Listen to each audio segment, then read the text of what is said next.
Las muertes del Porfiriato, intrigas, poder y silencio. La Ciudad de México a principios del siglo XX olía a muchas cosas a la vez: a caballo sudado y gasolina reciente, a pan dulce recién horneado en las panaderías francesas de moda y a tortillas tostadas en comales de barro en la esquina, a perfume caro importado de París y a sudor de obrero que regresaba con las manos llenas de polvo de carbón. Bajo el gobierno de Porfirio Díaz, las calles principales se empeñaban en parecer europeas, pero bastaba doblar una esquina para recordar de golpe que aquello seguía siendo México. Las fotografías de la época siempre muestran la misma cara limpia del régimen, avenidas recién trazadas, tranvías flamantes, damas con vestidos largos y sombreros adornados, caballeros con bigotes encerados y bastones elegantes. Nadie retrataba los patios de vecindad donde se hacinaban familias enteras, ni las barrancas donde se tiraban cuerpos sin nombre, ni las noches en las que la policía montada pasaba arrastrando a jóvenes golpeados por atreverse a repartir panfletos. En una de esas zonas, donde el lujo y la miseria se rozaban sin mezclarse del todo, la colonia Santa María la Ribera, se levantaba la casa de don Nicolás de la Barrera, general retirado y ahora empresario ferroviario. La casa era un monumento al gusto afrancesado del Porfiriato: fachadas de cantera, balcones de hierro forjado, molduras recargadas, vitrales que dejaban pasar la luz en colores. En la acera, los vecinos la señalaban con respeto o con envidia. «Ahí vive el general», decían, «el que tiene mano con el presidente». Detrás de esa fachada, en un patio de servicio al que nunca llegaba el fotógrafo, vivía Ángela. Tenía 42 años, pero a los ojos de los patrones seguía siendo la muchacha. Su rostro estaba surcado por arrugas finas alrededor de los ojos y de la boca, no tanto por la edad como por el hábito de apretar los labios para no decir lo que pensaba. El cabello, negro y grueso, lo llevaba siempre trenzado y recogido en un chongo bajo, bien sujeto con pasadores, para que ningún mechón se escapara mientras tallaba pisos o cargaba cubetas.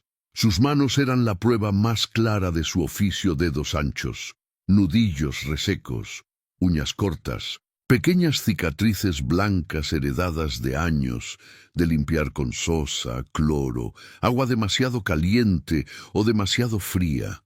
Ángela no sabía leer ni escribir bien. Podía descifrar algunas palabras simples si se tomaba su tiempo, gracias a que una vecina le había enseñado de niña usando periódicos viejos. Nunca había pisado una escuela.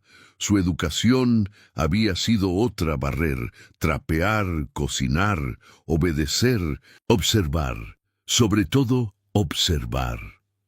Las mujeres de limpieza aprendían a leer otras cosas: el tono de una voz antes de que se volviera grito, la forma en que un ojo evitaba mirar directamente, el crujido de una tabla que delataba quién subía las escaleras sin ser visto. Llevaba en casas de gente bien desde los 15 años. Su madre la había colocado primero con unos patrones en el centro, luego con otros en la colonia Juárez. Pero la casa del general fue distinta desde el principio, no solo por el tamaño o el lujo, sino por lo que había detrás de las paredes. La residencia de don Nicolás tenía un zaguán ancho que se abría a un patio principal con una fuente en medio. Alrededor, corredores con columnas pintadas de blanco, macetas con helechos y bugambilias, puertas altas de madera tallada que daban a salas y comedores. Al fondo, casi oculto, un segundo patio más pequeño, de piso de tierra y piedra, donde estaba la cocina grande de carbón, el lavadero, un cuarto donde dormía el personal masculino y otro más reducido donde dormían las mujeres de servicio. Ese era el mundo de Ángela. Por las mañanas, antes de que el sol se alzara del todo, el patio de servicio se llenaba de vapor y de ruido. Las ollas hervían sobre las parrillas, la cocinera, doña Remigia, maldecía entre dientes mientras picaba cebolla. El mozo, Julián, iba y venía cargando carbón y leña. Ángela empezaba siempre por el piso del pasillo principal, de mosaico de colores traídos, según había oído, de Europa. «Ni se te ocurra rayarlos», le había dicho doña Matilde, esposa del general, la primera vez. «Esos mosaicos valen más que tu vida». Ángela no sabía si lo de más que tu vida era literal o figurado, pero entendió el mensaje. Aprendió a mezclar el jabón con exactitud, a usar un trapo suave para sacar brillo sin desgastar, a inclinar el cuerpo de la forma justa para no lastimarse la espalda y, al mismo tiempo, no parecer desgarbada si algún invitado la veía. Doña Matilde era un retrato perfecto de señora porfiriana, piel clara, cabello recogido en peinado elaborado, vestidos entallados, manos suaves que rara vez se ocupaban de algo más pesado que un abanico. Tenía una risa aguda para las visitas y un tono cortante para el servicio. «Ángela, esa cortina tiene polvo», decía pasando el dedo por el borde. «¿Quieres que piense la gente que aquí vivimos como en vecindad?» El general, en cambio, era más silencioso con ella. Hombre de unos 60 años, bigote gris perfectamente recortado, espalda todavía recta a pesar de los años, ojos pequeños y penetrantes. Sus botas resonaban distinto en el mosaico que los zapatos de los demás. Ángela podía reconocer su paso desde el otro lado de la casa. Ángela llamaba sin esfuerzo desde el despacho. «Traiga café, y no tarde». No la miraba cuando se lo pedía, no decía por favor ni gracias. En su mundo, la gratitud era un lujo que uno no desperdiciaba en gente a la que pagaba por obedecer. El despacho del general era el corazón del poder en la casa. Una habitación amplia con libreros de madera oscura llenos de tomos de leyes, mapas, documentos encuadernados, una enorme mesa de caoba en el centro, 2 sillones de cuero, un retrato de Porfirio Díaz en la pared principal y junto a él otro del propio Nicolás de la Barrera con uniforme militar y todas las condecoraciones brillando en el pecho. Sobre el escritorio siempre había una lámpara verde, un tintero, varias plumas, papeles apilados con listones, un cenicero repleto de colillas. Ángela limpiaba ese despacho como quien limpia una iglesia, no por devoción al general, sino porque sabía que cualquier error ahí podría costarle el trabajo. Y para ella, perder ese trabajo significaba dejar de pagar la renta del cuarto de su madre, dejar de comer carne, aunque fuera una vez a la semana, dejar de comprarle los zapatos nuevos a su hija menor para la fiesta de la Virgen en el barrio. Sí, Ángela tenía una hija, Dolores, que vivía con su abuela en la vecindad de San Cosme. Ella, por cuestiones del trabajo, dormía casi siempre en la casa del general, en el cuartito del servicio, y veía a la niña solo los domingos si le daban permiso de salir. Fue en ese despacho donde escuchó por primera vez una conversación que no estaba hecha para oídos como los suyos. Una noche húmeda de octubre, el cielo de la ciudad estaba cargado de nubes, y cada tanto un relámpago iluminaba por un segundo las cúpulas lejanas. Ángela enceraba el piso del corredor que conducía al despacho. Lo hacía de rodillas, con un trapo, avanzando centímetro a centímetro, cuando escuchó, a través de la puerta entreabierta, la voz del general. «Esto no puede salir de aquí», decía, con ese tono seco que usaba cuando estaba dando órdenes, no pidiendo opiniones. «El país no puede darse el lujo de una revuelta estudiantil, menos ahora que los ojos del extranjero están sobre nosotros». Otra voz respondió, más joven, más arrogante. «Justamente por eso hay que actuar rápido, general. Los periódicos se pueden controlar. La policía también. Lo que no se puede controlar es a estos muchachos con ideas de libertad y democracia». Ángela dejó de mover el trapo. El corazón empezó a latirle más rápido. Sabía que lo correcto era alejarse, pero los pies no la obedecían. No hablamos de campesinos, repuso el general. Hablamos de hijos de gente con apellido. Si desaparecen todos a la vez, va a despertar preguntas. Las preguntas se contestan con comunicados oficiales, dijo la voz joven. O con miedo. Usted mejor que nadie entiende eso. El señor presidente también. No por nada lo llaman el hombre fuerte. Hubo un breve silencio. Ángela se arrastró unos centímetros con el oído más cerca de la rendija de la puerta. Los accidentes de tren siempre han sido muy convincentes, dijo por fin el general. La frase cayó en el aire con el peso de algo que no se dice a la ligera. Afuera, un trueno retumbó. Ángela sintió un escalofrío que no venía de la humedad del piso. Su mente viajó de golpe años atrás, a otra frase, dicha en otro lugar. Fue un accidente.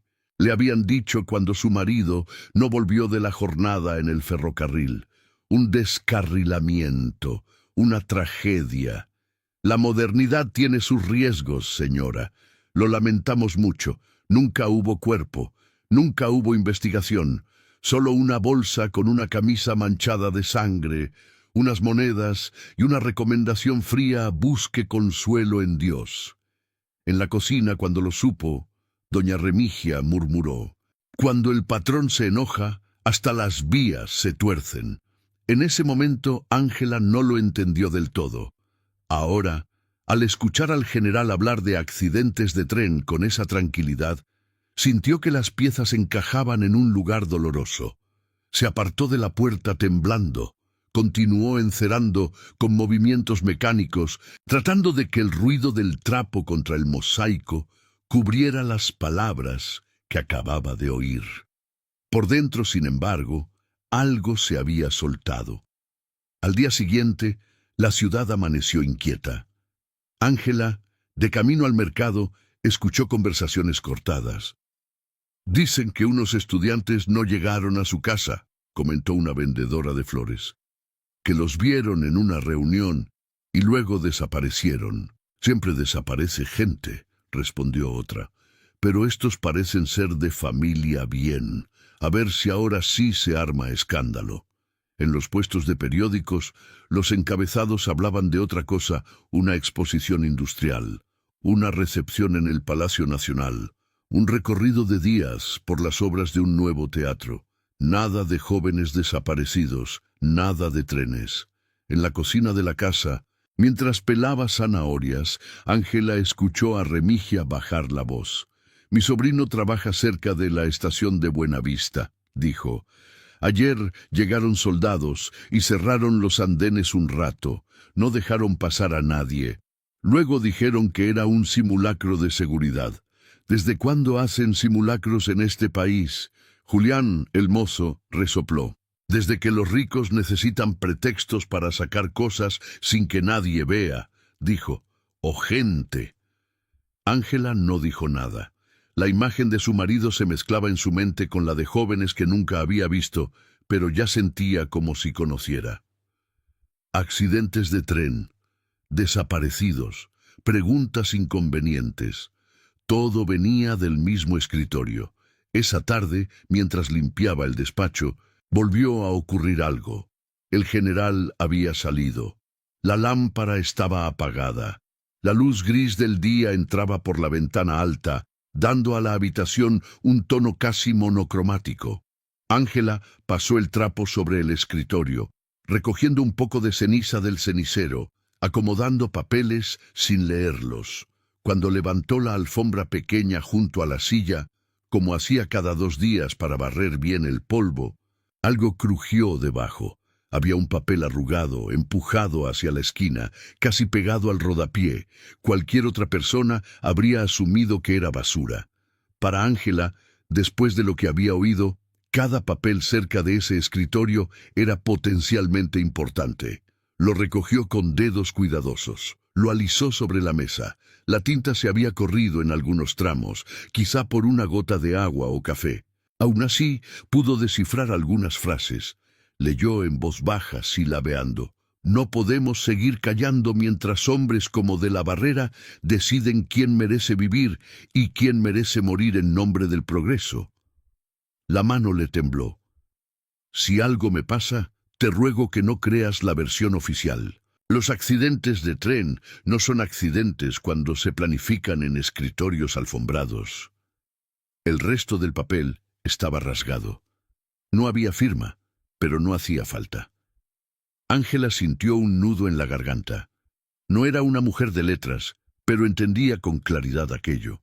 Alguien, un joven, un amigo, un compañero, había escrito esa carta a otra persona, quizá una hermana, una novia, un colega. Había intentado dejar constancia de algo, y ese pedazo había terminado ahí, bajo una alfombra, en el despacho del hombre mencionado por su apellido.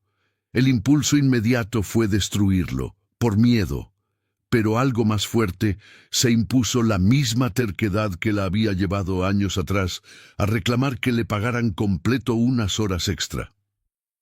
Doblando el papel con cuidado, lo guardó en el bolsillo interior de su delantal, ese compartimento pequeño donde a veces escondía una moneda para el camión o el lazo para el cabello.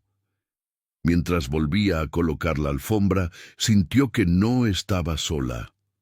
Alzó la cabeza. En el umbral del despacho, apoyado en el marco de la puerta, estaba el joven. No era un joven de la casa. No era Julián. Era el mismo que había creído ver la noche anterior en el pasillo. La luz gris lo atravesaba, pero, al mismo tiempo, delineaba sus rasgos. Tendría unos 20 años, rostro anguloso, cabello oscuro un poco largo, la ropa sencilla pero limpia, una camisa blanca abierta en el cuello, un chaleco oscuro, pantalones grises. La miraba fijo. Sus ojos no tenían el brillo húmedo de los vivos. Eran más profundos, como si no reflejaran la luz, sino algo más. «Señora», dijo con voz baja, casi un susurro, «no deje que nos borren». Ángela sintió que el corazón le golpeaba las costillas. No gritó, no corrió. Su vida le había enseñado que el miedo se administra. Si se deja salir de golpe, se pierde el control de todo. «¿Quién eres?», preguntó, también en voz baja. El joven dio un paso dentro del despacho. Por un instante, el borde de su figura se confundió con las líneas de la estantería, como si él fuera parte de la pared. «Nadie», dijo, con una sonrisa triste, «como usted». La frase le dolió más que cualquier insulto. «Te vi en el pasillo», dijo ella, «y te escuché. Hablaban de trenes, de accidentes». «No son accidentes», repitió él, y las palabras resonaron como si rebotaran en la madera, en el vidrio, en el mosaico. «Son decisiones, igual que todas las muertes de esta casa». Ángela iba a preguntar «¿cuáles muertes?», pero al parpadear, el joven ya no estaba. El despacho volvió a ser solo muebles, polvo, papeles.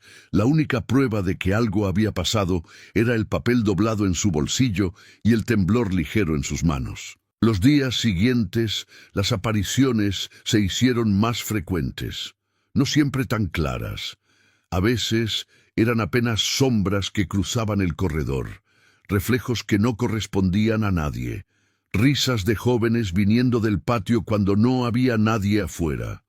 Una noche, al subir la escalera trasera con una cubeta, escuchó claramente una voz femenina que decía: «No quiero subir». Se detuvo. La escalera estaba vacía. El porfiriato seguía su vida. En la sala, doña Matilde y sus amigas discutían sobre modas europeas, sobre qué sombreros se usaban ahora en París, sobre qué familia había conseguido invitación para el próximo baile en el casino de la ciudad. En el despacho, el general seguía firmando papeles, recibiendo hombres con trajes, hablando de concesiones, de negocios, de orden. En la calle, los periódicos hablaban de progreso, de estabilidad.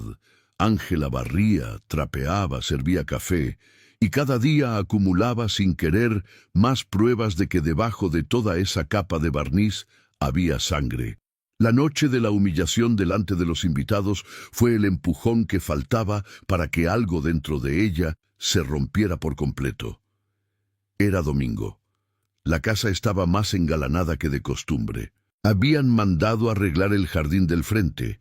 Jardineros trajeron flores nuevas, colocaron faroles, las ventanas fueron limpiadas con vinagre hasta brillar.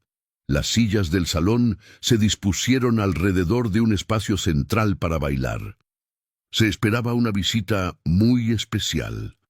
Alguien de confianza del presidente, decían los empleados en la cocina. Ángela tenía asignada la bandeja de copas. Llevaba un vestido oscuro sencillo, el delantal blanco limpio, el cabello aún más apretado que de costumbre. Sabía que en esas noches había que moverse con precisión de relojero, entrar y salir, servir sin tropezar, evitar chocar con los invitados que se movían sin ver dónde pisaban. La música de la orquesta pequeña llenaba el salón. Los hombres, con trajes negros y chalecos, hablaban de política, de bolsa, de tierras. Las mujeres reían con esas risas agudas que no siempre reflejaban alegría. Isabel, la hija menor del general, de 18 años, lucía un vestido azul claro, los ojos grandes, un gesto constante de incomodidad en la boca que solo Ángela notaba.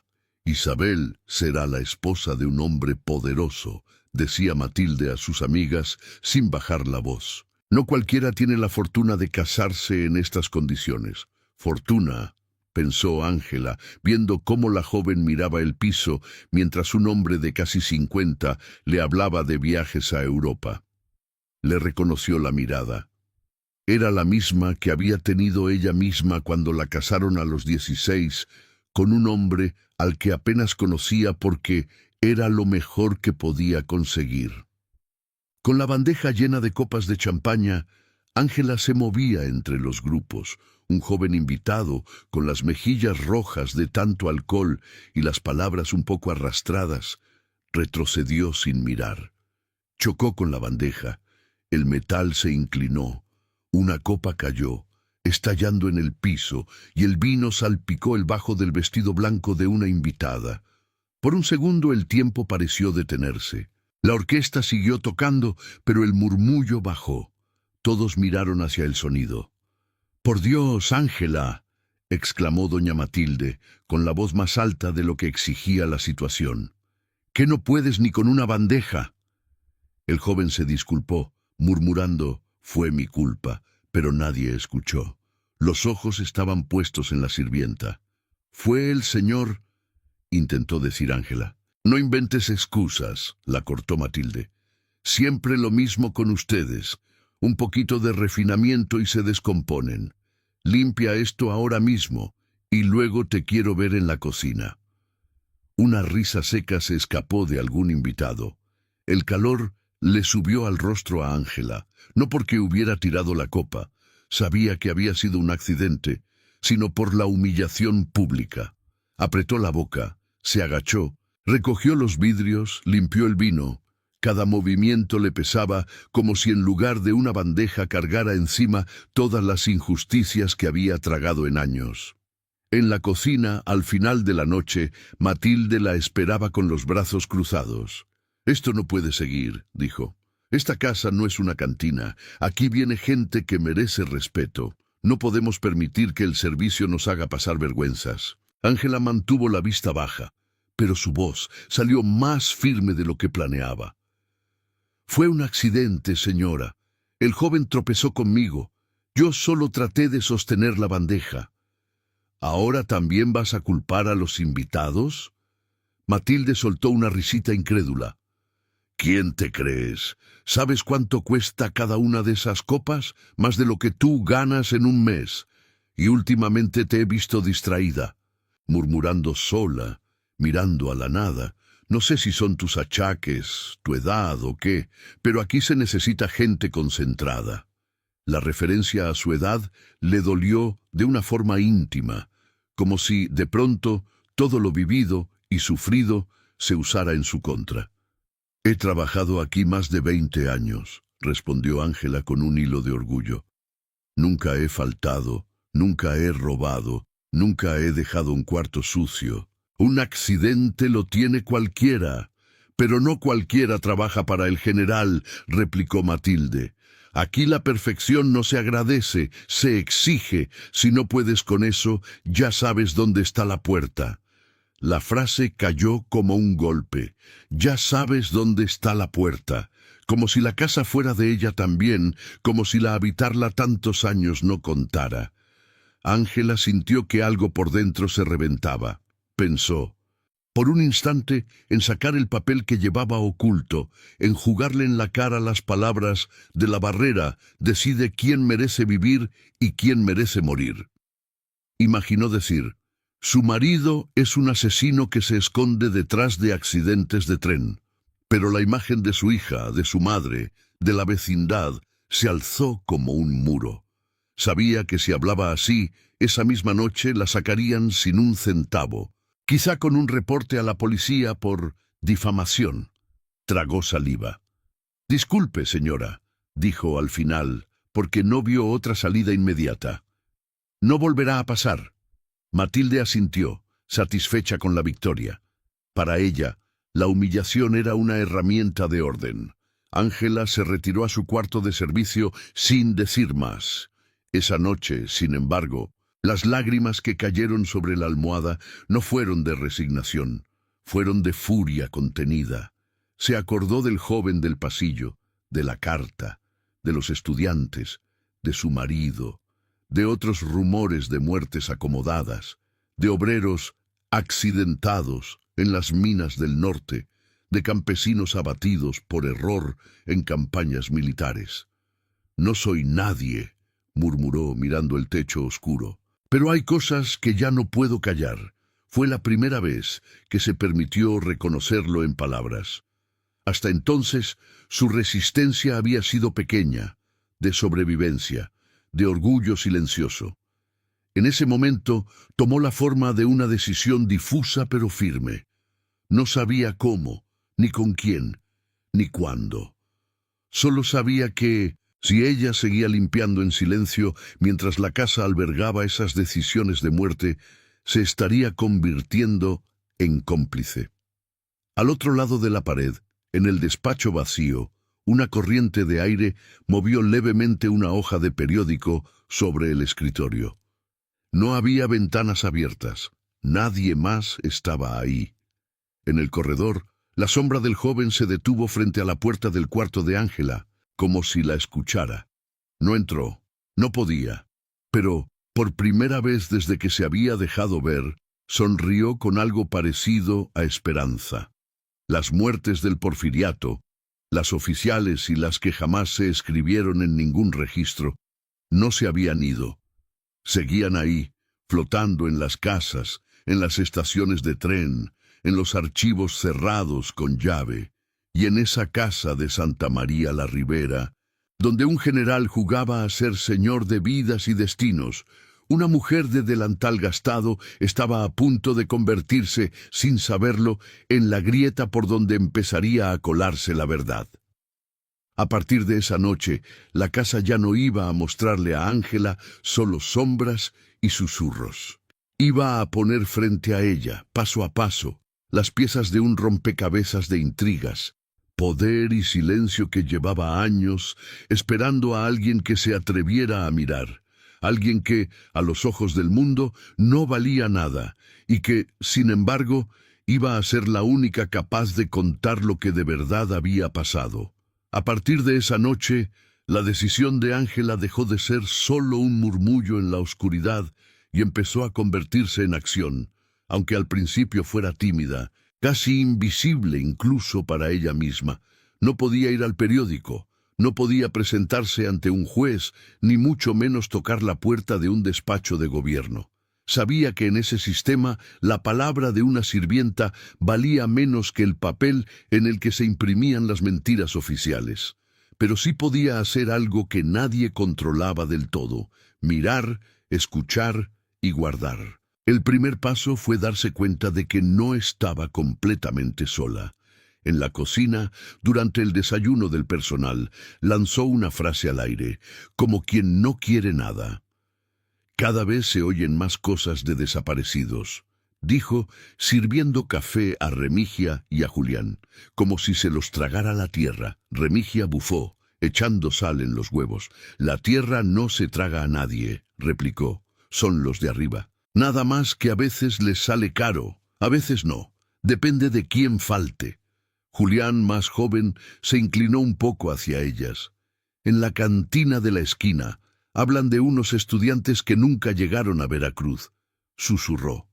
Dicen que se subieron al tren y que en el camino se perdieron. ¿Cómo se pierde un tren entero, díganme? Ángela notó algo en su mirada. No era solo chisme, había miedo. Tu sobrino trabaja cerca de la estación, ¿no? Le recordó a Remigia. La cocinera asintió, mirando la puerta para asegurarse de que no hubiera nadie más. Dice que vio vagones cerrados, con ventanas tapadas, contó. Soldados alrededor, que olía a sudor y a miedo, y que al día siguiente dijeron que había sido un ejercicio de seguridad. Ejercicio de cobardía, escupió Julián, pero bajó la voz enseguida. No nos conviene hablar mucho de esto aquí. Ángela dejó que el tema se diluyera. No quería ponerlos en peligro, pero ya sabía dos cosas importantes, que no eran solo sus impresiones, y que lo de los accidentes de tren era un rumor que corría por debajo del mantel de la ciudad. Esa tarde, aprovechando que la familia estaba fuera en una visita, Ángela fue al despacho con una intención distinta, no a limpiar, a mirar. Cerró la puerta por dentro, algo que rara vez hacía. Si alguien preguntaba, podría decir que estaba encerando y no quería que entraran. Se acercó al escritorio. No iba a hurgar en cajones abiertamente. Sabía que eso sí sería condena segura si la descubrían. Pero había aprendido que los hombres confiados dejaban más cosas a la vista de lo que creían. Sobre la mesa había una carpeta con el sello de una compañía ferroviaria. No pudo leer todo, pero sí identificó una lista de nombres. Muchos estaban tachados. Al final de la lista, anotado a mano, estaba un apellido que reconoció de los rumores: Landaeta. Había oído ese nombre días antes, en el mercado. Dicen que el hijo del señor Landaeta, el diputado, había dicho una vendedora de jitomates, es uno de los que no aparecen. A ver si ahora sí le tiemblan las piernas al general. Si algo me pasa, te ruego que no creas la versión oficial, recordó Ángela del papel escondido. Empezó a ver el patrón, nombres, trenes, acuerdos. En el estante cercano al escritorio vio algo que antes no había notado. Una caja de madera, cerrada con llave pequeña. No podía abrirla, pero el simple hecho de que no estuviera en la caja fuerte, sino al alcance de su mano, le decía que ahí había algo que el general quería cerca, pero no completamente expuesto. Se acercó a los mapas colgados en la pared. Uno mostraba las líneas férreas del país. Varios puntos estaban marcados con una X roja. Uno de ellos coincidía con el tramo donde, según le contaron, se había accidentado su marido. «Claro», murmuró, «donde menos preguntas se hacen». Sintió un cosquilleo en la nuca. Al voltear, lo vio de nuevo. El joven estaba sentado en el sillón de cuero, como si fuera el dueño del despacho. Tenía las piernas cruzadas, las manos apoyadas en los brazos del sillón, la mirada clavada en ella. «No tengo mucho tiempo», dijo. «A veces me jalan, a veces me sueltan, pero mientras pueda voy a hablar». Ángela se apoyó en la mesa para mantener el equilibrio. «¿Quién te jala?», preguntó. «¿Qué eres, exactamente?»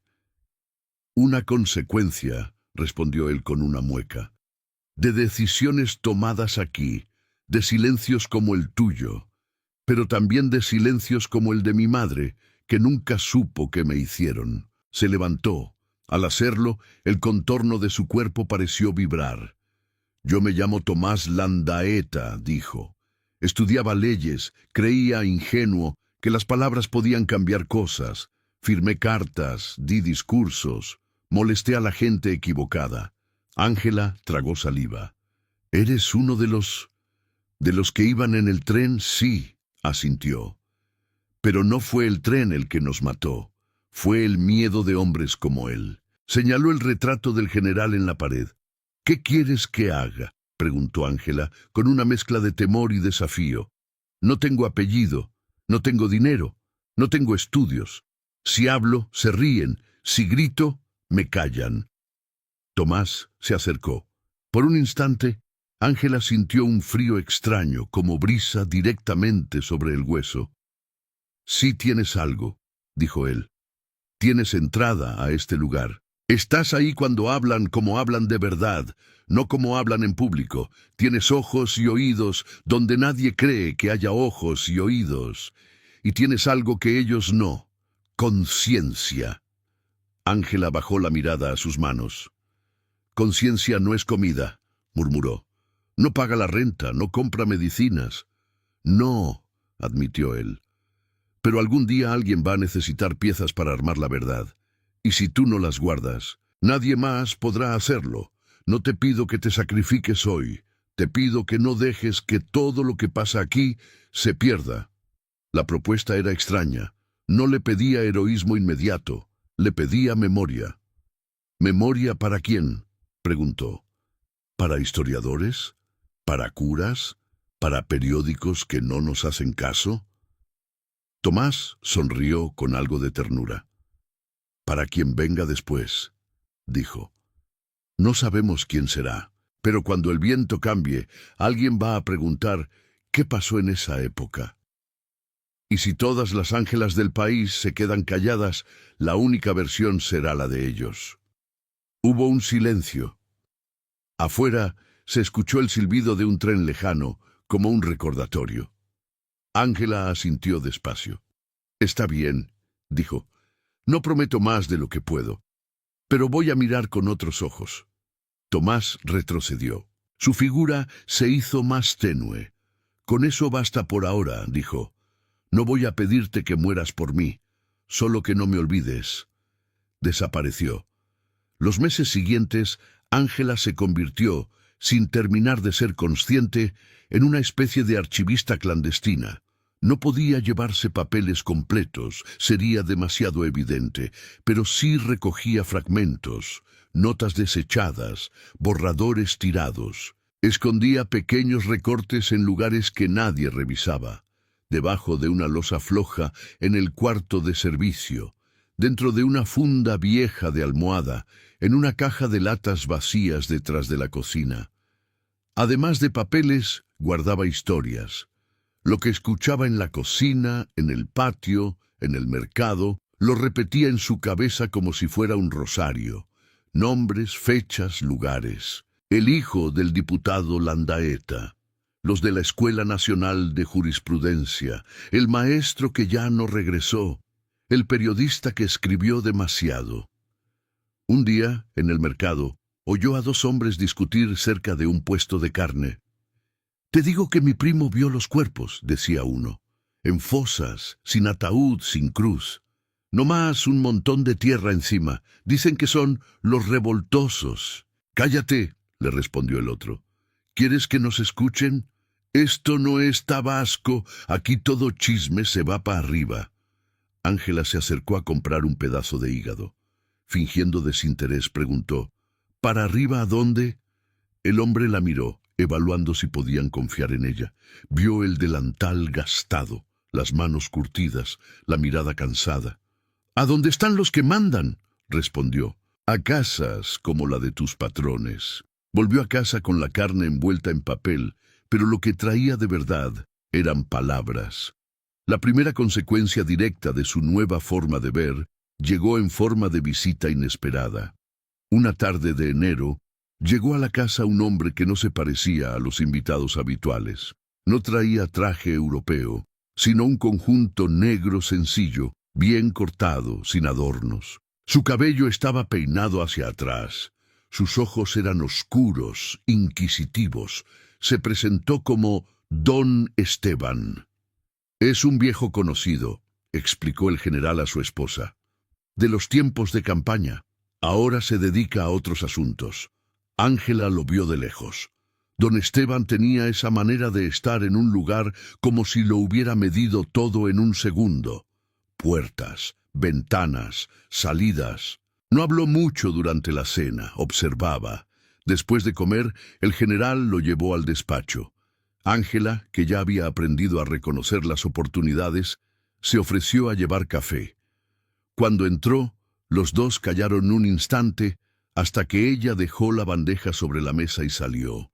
Sin embargo, al cerrar la puerta, no se fue al pasillo. Se quedó pegada a la pared con el oído atento. ¿Estás seguro de que no hay filtraciones?, preguntó Esteban. Se oyen cosas. Los únicos que saben algo son hombres de confianza, respondió el general. Y el servicio, pero ellos no cuentan. Ángela apretó la mandíbula. No subestimes el servicio, replicó Esteban. Son los que escuchan más, y un día alguno se va a hartar.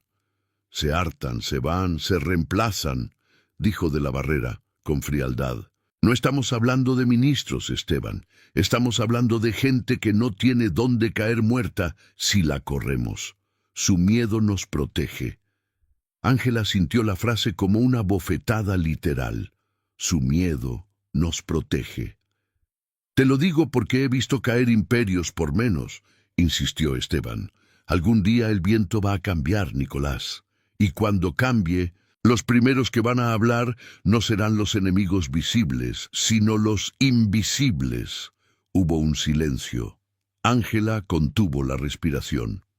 Yo ya no estaré aquí cuando eso pase, dijo el general, con una mezcla de resignación y soberbia. Y aunque estuviera, no me arrepiento. El país necesitaba orden. Los muertos del camino son el precio. La conversación siguió, pero Ángela dejó de escuchar con atención. La frase, los muertos del camino son el precio, retumbaba en su cabeza junto con la otra. Su miedo nos protege. Entendió que, para esos hombres, la vida de gente como su marido, como Tomás, como ella, eran monedas en una mesa de juego. Esa noche, en el cuarto de servicio, tomó una decisión más concreta. No solo iba a guardar pedazos, iba a dejar su propia versión escrita, aunque fuera con torpeza. Sacó de su escondite un cuaderno viejo que le había regalado la maestra de catecismo de Dolores, con algunas páginas en blanco todavía. Tomó un lápiz corto, ya gastado.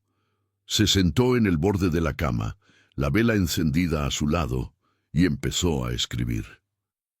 Las letras salían torcidas, el trazo era lento, pero cada palabra era un acto de rebeldía. Yo me llamo Ángela y trabajo en la casa del general Nicolás de la Barrera, escribió.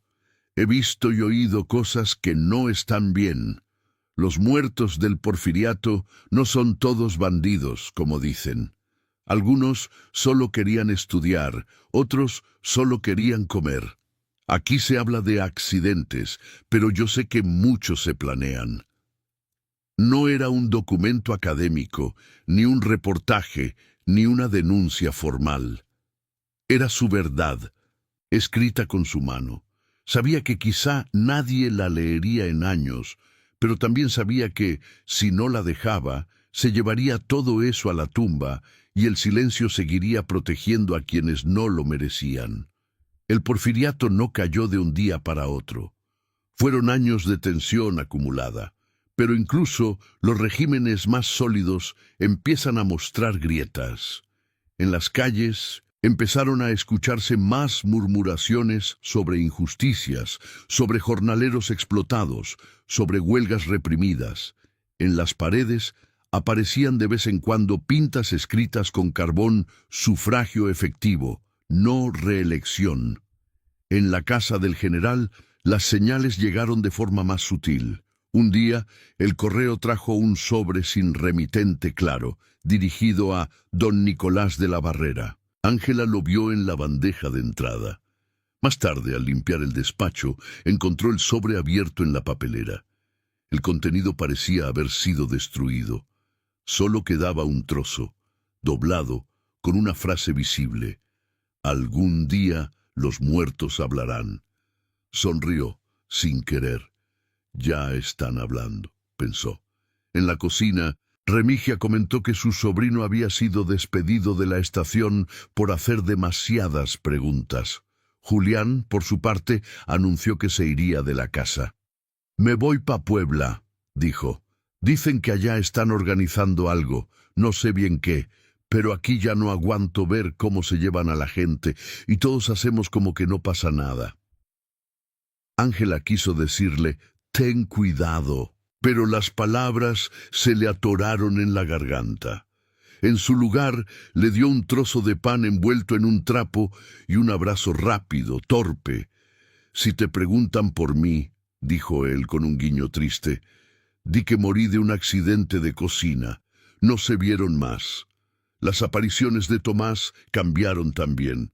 Ya no era solo él. A veces, Ángela veía, de reojo, a otros jóvenes en el corredor, con ropa de distintas procedencias, uno con sombrero de obrero, otro con uniforme escolar, otro con manos manchadas de tinta. No todos hablaban. Algunos solo la miraban, como quien quiere asegurarse de que sigue ahí. Una noche, al pasar por el corredor hacia la escalera, vio algo distinto. No fue una figura humana, fue la sombra del general entrando en su propio despacho, seguida de una sombra más grande, más oscura, pegada a su espalda como una capa. Se detuvo intrigada. Cuando asomó por la puerta, el general estaba solo, sentado en su silla, leyendo un documento. Pero el aire a su alrededor se sentía más frío, pesado, como si sobre su cabeza colgaran, invisibles, los nombres de todos aquellos de cuya muerte era responsable. «También lo acechan», pensó Ángela, no como consuelo, sino como constatación. Nadie sale ileso de ciertas decisiones, ni siquiera quienes las toman. El final del porfiriato empezó a anunciarse en murmullos que se volvieron gritos en otras partes del país. En la casa del general, la noticia llegó una mañana, en forma de periódico atrasado. Díaz renunció. Leyó en voz alta el hijo mayor del general, Emilio, con una mezcla de incredulidad y miedo. Se fue a Francia. Doña Matilde se llevó la mano al pecho. «¿Y ahora qué va a ser de este país?», exclamó. «Sin un hombre fuerte, esto se va a llenar de salvajes». Ángela, que estaba sirviendo café, bajó la mirada para ocultar la pequeña sonrisa que se le escapó. No es que confiara ciegamente en los que venían. Sabía que el poder cambiaba de manos, pero no siempre de forma. Pero por primera vez sintió que el piso se movía también bajo los pies de los patrones. El general, sin embargo, no mostró emoción visible. «Los hombres pasan», dijo, doblando el periódico. «Las instituciones quedan y los negocios siguen», sonaba seguro, pero en los días siguientes invitó a menos gente a la casa. Pasaba más horas solo en el despacho. La correspondencia se volvió más voluminosa, más urgente. A veces, en las noches, Ángela lo escuchaba caminar de un lado a otro, hablando solo, como si ensayara explicaciones. Una tarde, un hombre llegó a la puerta pidiendo verlo. No traía traje caro, sino ropa de buena calidad pero gastada, como quien ha viajado por caminos de tierra. Se presentó como el licenciado Suárez. Ángela lo llevó al salón. «Vengo en representación de varias familias», dijo el hombre cuando el general lo recibió. «Entre ellas, los Landaeta». Ángela se quedó helada al oír ese apellido, pero continuó sirviendo café como si nada. «Creí que ese asunto estaba cerrado», respondió el general con frialdad. «Para usted», replicó Suárez. «Para ellos, no. Siguen sin cuerpos, sin explicaciones, sin nada más que rumores de que sus hijos se fueron del país o murieron en un accidente, y mientras el régimen estaba fuerte, se tragaron el dolor. Pero ahora las cosas cambian y quieren respuestas». El general sostuvo su mirada un momento. Ángela, desde su esquina, detrás de la bandeja, sintió la tensión en el aire como si fuera un hilo a punto de romperse. Las respuestas a veces son más peligrosas que el silencio, dijo el general. Para los culpables, quizá, respondió Suárez. Para las madres no hay nada más peligroso que no saber. Hubo un silencio largo. Por un momento, Ángela esperó que el general dijera algo, aunque fuera una frase de arrepentimiento. No lo hizo. No tengo nada que agregar a lo que ya se sabe, dijo finalmente. Lo que pasó, pasó en nombre del orden. Si ahora los vientos cambian, no es mi problema. Suárez se levantó. Se equivoca, dijo. Los vientos siempre fueron su problema. Usted solo escogió ponerse del lado que soplaba a favor de su bolsillo. Se fue sin despedirse. Ángela lo vio cruzar el zaguán con la espalda recta, como quien sabe que quizá perdió una batalla, pero no la guerra. Esa noche, Tomás se apareció de nuevo en el cuarto de servicio, cosa que casi nunca hacía. Siempre respetaba ese espacio como propiedad de Ángela. «Vino alguien a preguntar por ti», dijo él con los ojos brillantes. «Por nosotros». Ángela asintió. «Lo escuché», respondió, «pero no dijo tu nombre». «No importa», dijo Tomás. «Nombró a mi familia y nombró lo que pasó. Eso ya es algo. Antes ni eso se podía». Se sentó a los pies de la cama, como si el peso del más allá también cansara. «¿Crees que algún día se sepa todo?», preguntó Ángela. Tomás miró hacia el techo. «Todo, no», respondió. «Siempre habrá cosas que nadie cuente, pero lo suficiente quizá. Lo suficiente para que no puedan decir que fue solo el destino». Ángela tomó el cuaderno donde había estado escribiendo. Lo abrió por la última página llena. Tomás se inclinó, curioso. «Eso es mi memoria», dijo ella. «No me sale bonito, pero es lo que tengo, lo que vi, lo que oí, lo que sospeché. Para cuando ya no esté aquí». Tomás sonrió. «Entonces ya no estamos tan muertos», dijo. «Mientras alguien pueda leer esto, aunque sea en muchos años, seguimos estorbando». Los años pasaron. La revolución se volvió guerra abierta en muchas partes del país. Por la ciudad pasaban noticias de batallas, de caudillos, de tratados. Algunos días, la casa del general se llenaba de militares nuevos, desconocidos, que venían a ofrecerle alianzas o a exigirle explicaciones. Otros días estaba casi vacía, con solo Matilde y unas pocas criadas caminando por corredores demasiado grandes. La salud del general empezó a quebrarse, dejó de caminar tan erguido. Sus manos temblaban un poco al firmar. Se quedaba dormido en el sillón del despacho con el periódico en el regazo. Una tos seca lo despertaba a veces en la madrugada. Una noche, Ángela lo encontró sentado en la penumbra, sin lámpara, mirando fijamente el retrato de Porfirio Díaz en la pared. No se había dado cuenta de que ella estaba ahí, limpiando discretamente. «Al final, todos se van», murmuró él, como si hablara consigo mismo. «El presidente, los amigos, los enemigos. Solo quedan las paredes». Ángela no respondió. Era la primera vez que lo escuchaba decir algo que no sonara como una orden o una justificación. «¿Cree que se van a acordar de mí?», preguntó, de pronto, sin voltear. Lo había dicho a la habitación, pero Ángela se dio por aludida. «Depende», respondió con cautela, «de quién cuente la historia». El general se volvió hacia ella, sorprendido de que hubiera contestado. «¿Y quién la va a contar, según usted?», preguntó, con una media sonrisa amarga. «¿Usted? ¿La cocinera? ¿Los mozos?».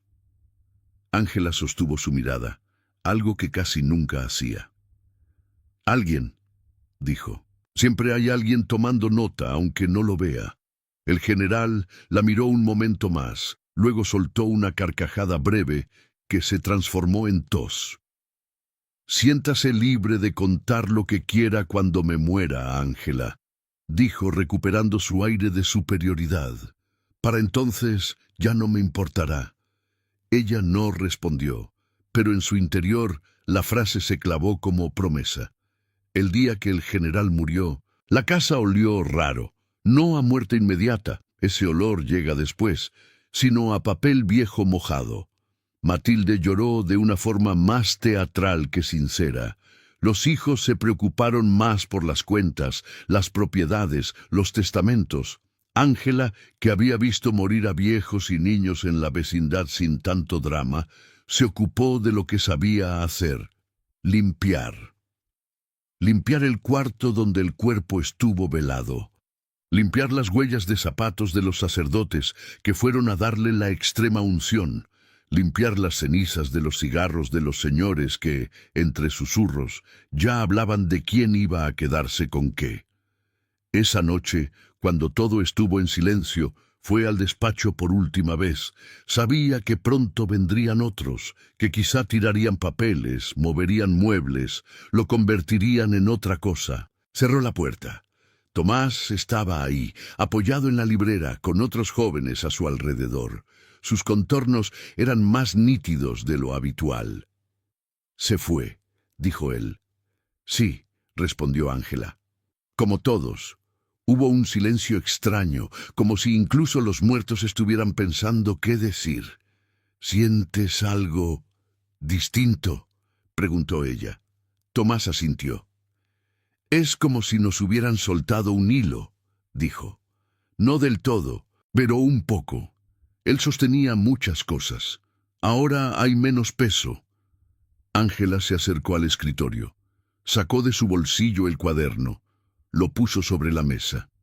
«No tengo poder para llevar esto a donde debería ir», dijo, «pero puedo guardarlo donde nadie lo vea hasta que llegue el momento».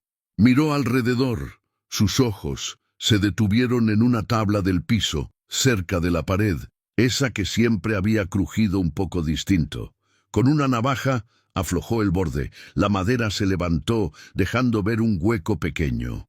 Debajo, polvo, telarañas y suficiente espacio. Puso el cuaderno dentro, junto con algunos de los papeles sueltos que había ido recogiendo. El fragmento de la carta, el trozo de lista con los nombres, un recorte de periódico con la nota sobre el accidente del tren donde se había ido su marido. Volvió a colocar la tabla, la pisó hasta que encajó. «Ahí te quedas», murmuró, «hasta que alguien tenga la curiosidad o la necesidad de levantar esto». Tomás la miró con una mezcla de respeto y tristeza. «Gracias», dijo. «No por mí, por ellos». Ella asintió. «No sé si esto sirva de algo», admitió, «pero así no me voy con la pena de llevarme todo esto a la tumba». Salió del despacho. Cerró la puerta con un clic suave. En el pasillo, el eco de sus pasos se mezclaba con otros, de tiempos distintos. Décadas después, cuando ya nadie llamaba porfiriato a esa época sino la dictadura vieja, la casa de Santa María la Ribera cambió de dueños varias veces. Fue residencia de una familia distinta, luego oficinas de una compañía. Un tiempo quedó casi abandonada, con goteras y grietas, hasta que alguien decidió rescatarla como patrimonio histórico. En una de esas remodelaciones, un arquitecto joven, con camiseta manchada de pintura y cabello recogido en chongo, decidió levantar una tabla floja del piso del despacho para ver qué había debajo. Encontró el cuaderno, cubierto de polvo, las hojas amarillentas y los papeles sueltos. No era un hallazgo de oro, ni una obra literaria. Eran páginas llenas de letra temblorosa, mala ortografía, frases sencillas. Pero lo que decían contradecía a muchos libros elegantes. «Yo me llamo Ángela y trabajé aquí cuando el general Nicolás vivía», empezaba el cuaderno.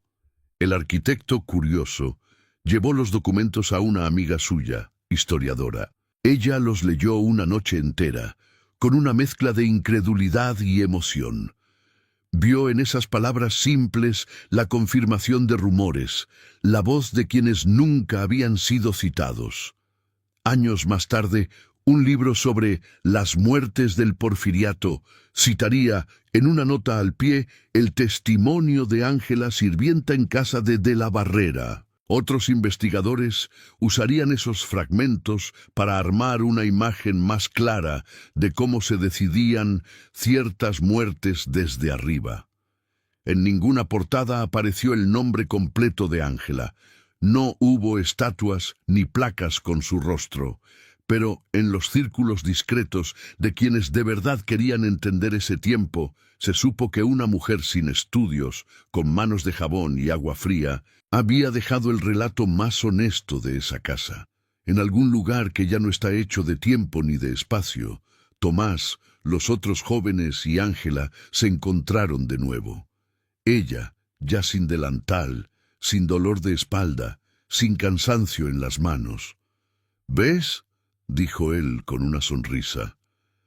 «Te dije que alguien iba a necesitar tus pedazos». Ella se encogió de hombros, con modestia. «Yo solo hice lo que podía», respondió, «que no es mucho. Es más de lo que hicieron muchos que tenían pluma, poder y papel», replicó Tomás. «Tú no podías evitar todas las muertes, pero evitaste que fueran del todo silenciosas. Las muertes del Porfiriato no se deshicieron por su culpa. Siguen siendo una herida en la historia. Pero gracias a ella, ya no son solo números o rumores. Tienen palabras. Y mientras haya alguien que las lea, aunque sea en voz baja, en una biblioteca, en un canal de historias en Internet, seguirán recordándole al mundo que las intrigas, el poder y el silencio solo ganan de verdad cuando consiguen borrar por completo a los humildes. Ángela no permitió que eso pasara. Y en todas las casas donde hoy una mujer limpia pisos mientras los de arriba toman decisiones, la historia de Ángela viaja, aunque nadie la mencione, como un susurro que dice: «Estoy viendo, estoy oyendo, no soy nadie, y sin embargo, algún día, gracias a mí, se sabrá».